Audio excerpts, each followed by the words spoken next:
Hey, welcome back to another exciting episode of YOML, a year of magical learning. Today, we're up to episode 59, and I think this is one of the book that they we can relate to a lot from company perspective. Yeah. So, Chris, why don't you take over? Have you read this one? I have not, but I know the gist of the book. Gotcha. Yeah, so it's a pretty interesting book, I thought. It's a book called Ultralearning, Mastering Hard Skills, Outsmart the Competition, and Accelerate Your Career by this guy named Scott Young.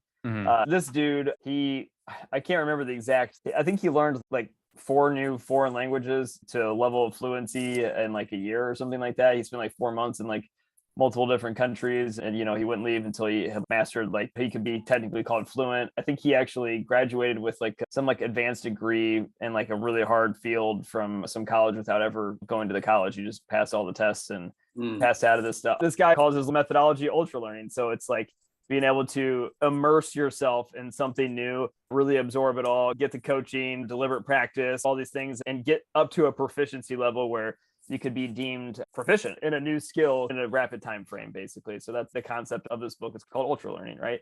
So my reflection title was, well, first off, the book's interesting. I would say if you guys are interested in this kind of stuff, like, I enjoyed this book. I thought it was a good, interesting, quick read. I found it useful and enjoyable. My personal reflection from this book was try before you buy is the way I titled this one. So I said, I'm addicted to learning, right? Like, I love it. I mean, this is something that is a serious passion of mine. Otherwise, I wouldn't do what I do every single day. This is something that you and I have talked about a lot. Like, if you're not addicted to your core values, then you're probably doing something wrong, right? Like, you should probably take a really hard look at what you say is really important to you if it isn't something that just naturally draws you in and wants you to do more and more and consume more and more. If you're not, I'm asking you why. Why are you trying to suffer? Yeah, no, you're right. Like, I mean, yeah, if you're just doing stuff to, like, because you think that you need to do it every single day, but you hate it. Actually, well, it's funny you say that, because the second part of this reflection is about like what we always talk about a lot about the question around, do you absolutely, what's your favorite day of the week is a question that we've asked ourselves regularly, many a times of, and to be fair, and we can talk about this afterwards, but to be fair, before this whole journey started, my absolute best favorite day of the week was Friday afternoon. As soon as like the workday would like slow to a crawl's pace, I could open up a bottle of wine, finally relax, and just kind of metaphorically let my hair down and just finally be Chris, because I've been go the entire week, and I was like, man, I just looked forward so much to like Friday night, and just the weekend, was on the way, and I had relief. I could do the stuff that I wanted to do the next day. Well, Drew and I have kind of flipped that around on its head a little bit and said, that's the exact opposite thing that you should be doing. Your favorite day of the week should be Monday, because you should be itching all weekend long to really get back into something that you really, really enjoy, and not be relieved that you don't have to do the shit that you don't want to do anymore, kind of thing. So, and this is, where ultra learning fits in for me, is like, how the hell are you supposed to know what you really like to do, right? That's a problem that I think that all of us run into. And it's like, yeah, that's great in theory. Everybody should be addicted to the stuff that they do every day. Everybody should love Mondays, and the weekend should be the worst time because you're like just itching to get back into everything. Well, that's where the concept of ultra learning for me was super valuable. As you both know, I like to do my monthly challenges, I guess, if you will. This month, I'm doing the Wim Hof method. I'm doing cold showers every day, different breathing exercises, and we're seeing how it's going. I actually started last week, so I'm about a week into it, so it's been kind of interesting so far. The concept of ultra learning, of really immersively diving into something and learning a new skill and seeing if you like it, kind of try before you buy. If you find yourself with that addictive kind of feeling at the end of it, then you're onto something. That's a value you may want to dive into a little bit deeper, and that's an activity that clearly relates to something you care about. This year, Magical Learning Project was something that started off as one of those monthly challenges. By the end of the month, I was addicted to writing these things, and I was like, man, this is just a ton of fun. I really enjoy this every single day. It starts my day off right. So that's my overall sentiment around this book of ultra learning. It's a great methodology. You can go learn to try and dive into stuff, and always be adding new things to your repertoire to see what you're addicted to. And then you can backtrack into, well, what do I value so much about this whole thing? And you can start to unlock your values out of it as well. I'd love to get your guys' thoughts. A lot to unpack. Concept of ultra learning. What's your favorite day of the week? And how do you guys choose activities that are related to your values? Love to dive in there. Yeah, well, I have some initial questions, though, serious, because I didn't really get exactly what ultra learning is. Like, is it just submersing yourself, like this guy, like, submerse himself in a language? So it's ultra learning just about like submersion and feedback, and then just continually trying? Yeah, it's just trying something new and diving in. Like, I mean, he would move to a different country. That was how he immersed himself. He would say, I can't speak English. That's it. Like, when I'm going to go to Spain. Is that a short period of time, like, and like 1,000 hours or something like that? he can learn something in a short amount of time compared to a normal course or whatever. He compact everything into very short, so he can learn in, I don't remember the exact number, but there's a number that you can learn anything in this number of hours. It's a system. It's a systematized approach to learning in a rapid fashion, basically. So not necessarily saying like you're gonna go try to learn tennis and all of a sudden you're gonna be on the professional tennis tour or something like that. Yeah, no, I get that. And one thing that just it makes me think about like how sad our education system is and like how drawn out it is, teaching our high school students, and they don't really want to be there. And just like, I mean, ultra learning, I think really happens when you are like that passionate and you do get like addicted and you see your own progress, but more it's like just something you're passionate about. And seriously, I was a little bit questioning though, because as you were talking, I found myself saying, but like, I feel like every time we talk, Chris, you're always like, but I don't really like my job, or I'm there. Not that you don't like it, or you're there and you wish you could be spending your full time, let's say, doing clubbing or living your core values. I don't want to be there. I still like Fridays. It's still my favorite day. The only thing that I don't like about Fridays is that Drew and I aren't doing what we're doing on Saturday and Sunday, and that I force myself to take a break from my workouts and stuff like that on the weekends. Yeah. Those are the things that really reflect my values. It's not hypocritical. It's that I'm still trying to find a way to find my path to get that out of my life, so I can be excited about on Friday, like, going, oh, this is not my favorite about Monday. Right. Yeah. Yeah. Because I think, honestly, I feel like I'm usually, it's like, as I'm working on that as well, but I'm kind of excited about whether Mondays or Tuesday, but Saturdays have been my favorite just because I've been at the farmer's market, working on making grilled cheese, selling cheese, getting feedback from customers. And I guess I'm submerged myself in marketing when it comes to the purple cows. What happened if you have 7 Saturdays? 7 Saturdays? Oh boy, it would just be like me always working on my own projects. Cause like, I mean, it's school, like you guys know what it is like to be at work. You're just kind of twiddling your thumbs in a way. I got a text, I got an Airbnb person to sign up because I just put my house on Airbnb. And I'm like, hold on, students, hold on. Let's take a 5-minute break. But anyway, let me check out this question here. What is some new activity you've been wanting to try to see if it fits your identity? Let me think about this, Trio, maybe while you kind of interject with some of your thoughts so far. Okay. So for me, my kind of like the gist of what I'm trying to get from this conversation is that no one can tell you what your core values or what you like the most. Only you can do that. And sometimes you have to make the experimentations to see what jives with you, what you like. So to me, that process there's no shortcut for that. I can't tell you, hey, Chris, you should be very, very non-hypocritical or whatever. And I can't tell you that because they mean nothing to me, nothing to you, because only you can tell, hey, I like to play tennis. And so you have to kind of try, like you say, try before you buy. But once you find it, you can't wait to spend time to it. There's not enough time in your day that fills with it. My best days are always on Monday because I'm so excited to get back. I have 4 kids. During the weekend at home, they don't go to school. So I don't have time to myself to do the things that I want to do. Just like you said, your Saturday is your time, right? Because you get to do the things that you want to do or the things that is in the moment, like the Airbnb thing. Because right now I'm doing this. So I've been reading this book about eating meat, carnivore diet, keto and all that. So I'm doing this keto. I've been doing for a month now. And so I'm so excited to get on. Like Monday is my day where I do a lot of my, I guess the grocery shopping, the cooking. And so I can't wait until I get up, start planning for my day, go find the food that I think is good. And I'm experimenting it. And for me in this 30 days, I'm totally absorbed in it, right? At night, I'm thinking about it. I'm testing myself. I'm testing my ketones. I'm testing my glucose and I see result and it is just amazing.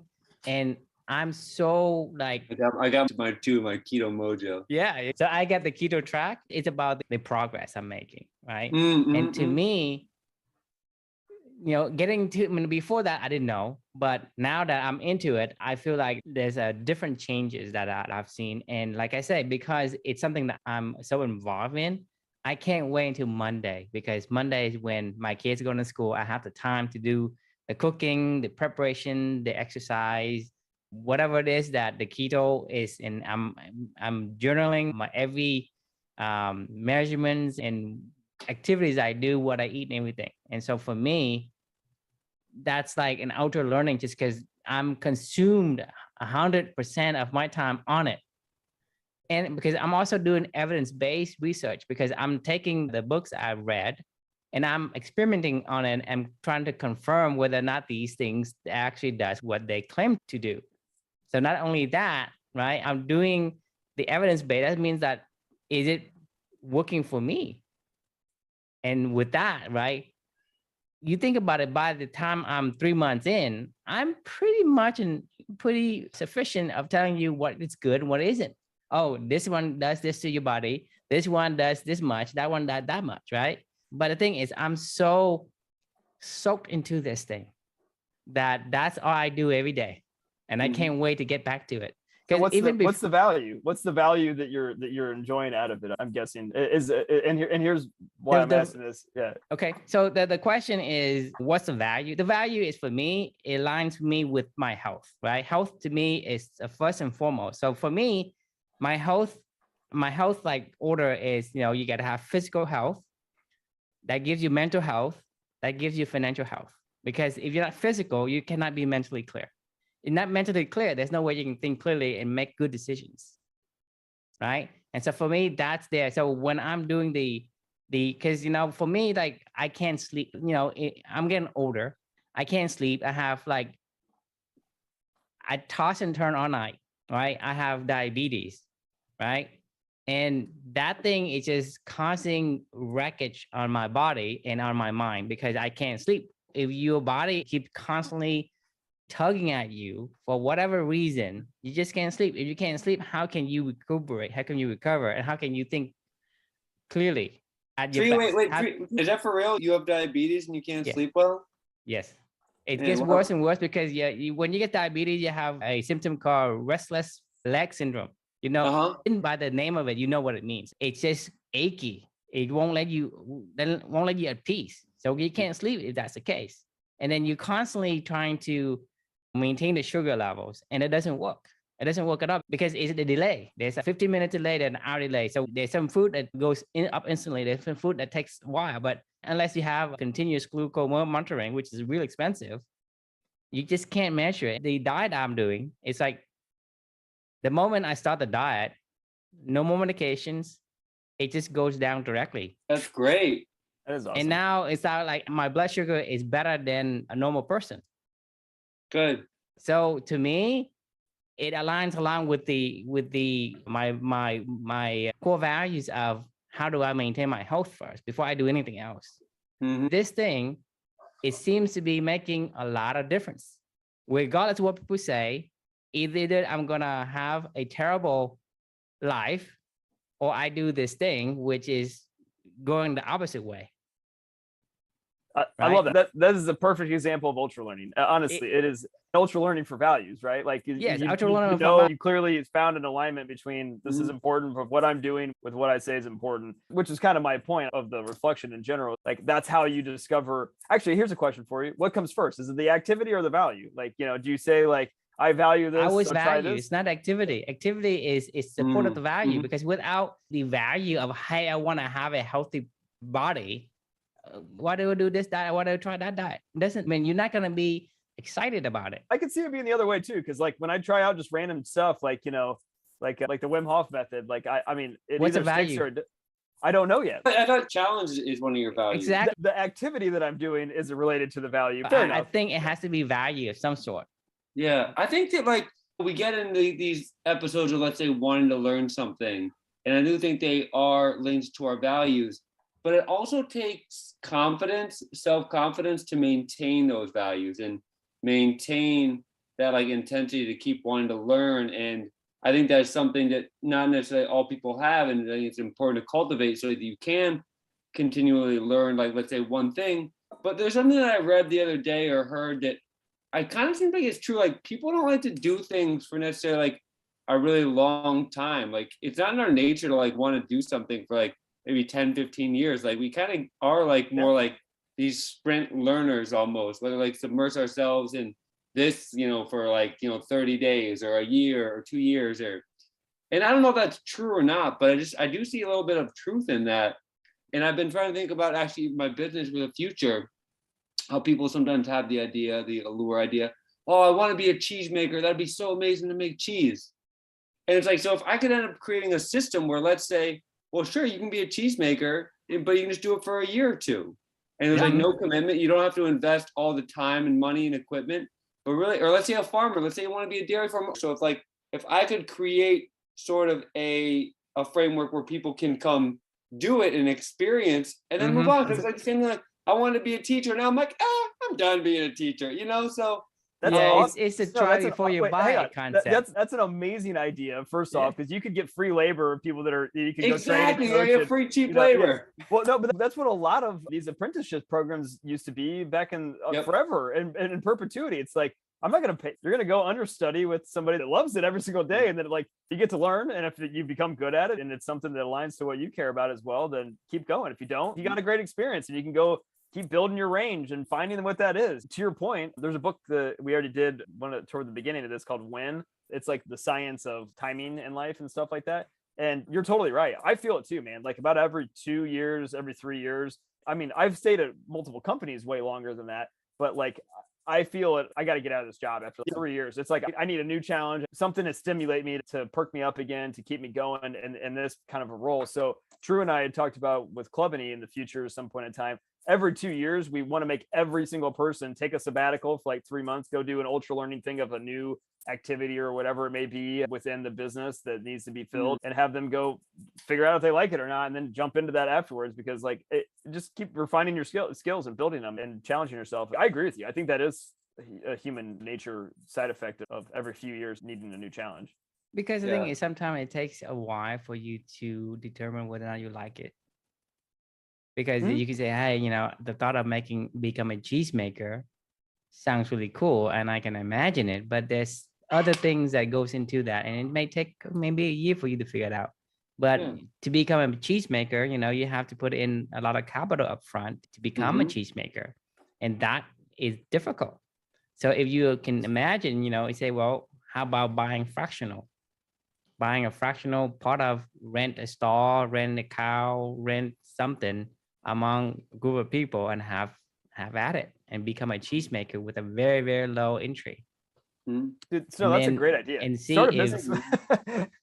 see if this is something that I like to do, and if I'm really, really excited about it, I can do this for long term. But if it's something that it's just a fad for me, then okay, it's a fad, because we imagine things and we add this and match what we imagine, then we start to get discouraged and we move on. But if you have something that is really, really good, somebody who like to swim, always swim, whether or not they're 20 or they're 100, they're gonna swim. Somebody who likes tennis, right? They're gonna play tennis whether they're 25 or 125. Yeah, but I wonder, when looking at this Ultralearning, I think I can consider us three sort of liberal-minded. And I wonder if more conservatives, though, just want to do more of the same thing or something, like, or just you think like some tradespeople or whatever, they were a carpenter for 50 years or a masonry worker for 50 years or an electrician or any job. And I wonder if it's actually kind of like wired into us differently, because I do believe like humans are wired differently, like on a conservative / progressive, conservative / liberal basis. And I wonder though too if it's kind of wired into us if we prefer to like learn new things, like you say, Chris, every 2 or 3 years, or just people can be content and like just do one thing. I would totally argue the opposite of that. I'm not a liberal person. I'm very much so like I'm a libertarian. If anything, I'm both, right? So I do have consistency and longevity. I've been playing tennis since I was 5.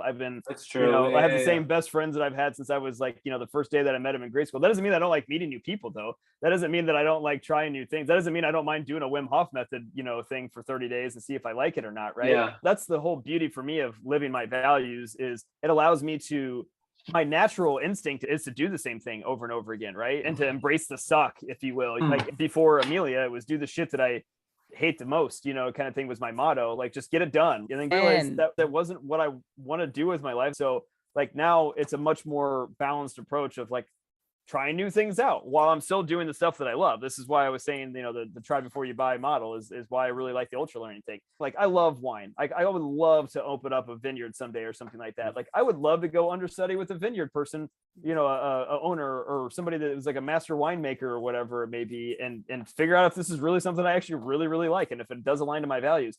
The beauty of that model, Snow, of what you're talking about, is if you're smart after 4 months, and you don't like it, get the hell out. Don't waste 20 years of your life just embracing the suck of going, well, I committed all this stuff to it and all these resources. Now I just got to do it. You know what I mean? If you do really like it, then great. You found something new. You see people like going in and out of the cheese business all the time. And one thing I like actually in this Purple Cow book is like, you want to create a product, whether it's wine or having a product that people are obsessed about, Yeah.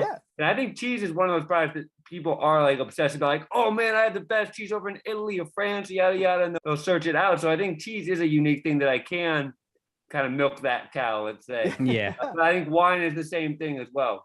For sure. Then another thing is that people have the sunk cost fallacy. When you, let's say you have, you want to start a vineyard, you spend a lot of money and time into it, you are going to convince yourself that you make the right choice. Yep. Right? I've also seen people go to medical school. They go to medical school for 2 years, 3 years. They say, well, do you like it? Well, after this, I don't know. But that person is going to become a doctor. We go. Yeah. And right, they're not going to say, well, I think you're right and I'm wrong. I'm going to quit medical school after my second or third year. Right? No one's going to do that. And they're going to practice another 40 years, 50 years. And be right? miserable the whole time. Yeah, they'll be miserable. There's a lot of them out there. But even though they know that you're right, they just can't turn around. The sunk cost fallacy. Yeah. The money and the time they put into it, it is so much that they can convince themselves that this is the right choice. Yeah. I mean, in terms of like this Ultralearning, like, I think makes sense that like a lot of people have a passion for learning. Like, things of like how we evolved, or it almost just makes sense that we like learning new things and like creating connection. There's actually this idea about what fun is. I remember looking it up when like I was trying to create fun in the classroom, and I looked at the definition, and there was something neat that I came across. It's like taking new information and blending it with information you already know. Yes. Mhm. Yeah. Yes. That's range. It's That's technically range. fun, It's the book range. Yes. Yeah. So what do you say? That's the book range. It's generalized knowledge that you're mixing and matching. That's creativity. Yeah, it's creativity. It's fun. That's also aligned with the happiness hypothesis, because if you get to the point where you do the, let's say your marathon, right?